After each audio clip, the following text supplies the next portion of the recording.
Ukraine used its Independence Day to announce a major defense pact with Canada. Prime Minister Denys Shmyhal revealed the deal on Arguments 24, calling it a breakthrough in joint defense production.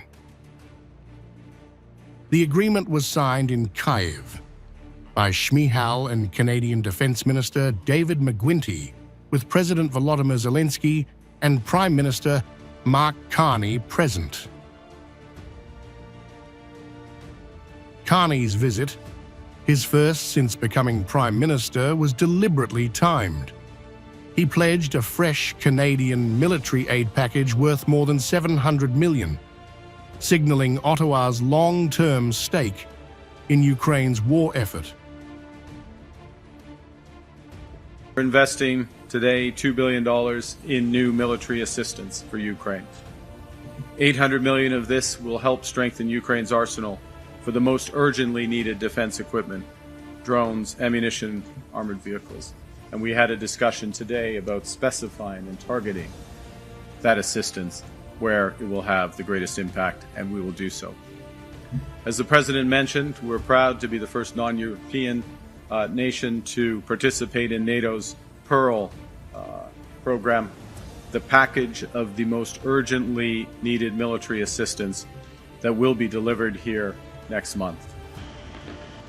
Shmyhal said the deal would deepen bilateral defense and industrial cooperation and expand production in both countries. It will also allow Ukrainian defense firms to establish in Canada, guaranteeing modern weapons supplies over time. The agreement aims to deepen bilateral defense and industrial cooperation, expand and create new production capacities in Ukraine and Canada, and increase the stability and continuity of defense product supplies. Carney and Zelensky toured models of Ukrainian drones, ground-based systems, and new prototypes. These are weapons and equipment that are being created here in Ukraine to protect our state, Zelensky said in footage released during the visit. At a press conference, Zelensky declared Ukraine was striking Russia with domestically produced long-range weapons. His comment followed a Wall Street Journal report that Washington had quietly barred Kyiv from using US missiles inside Russia.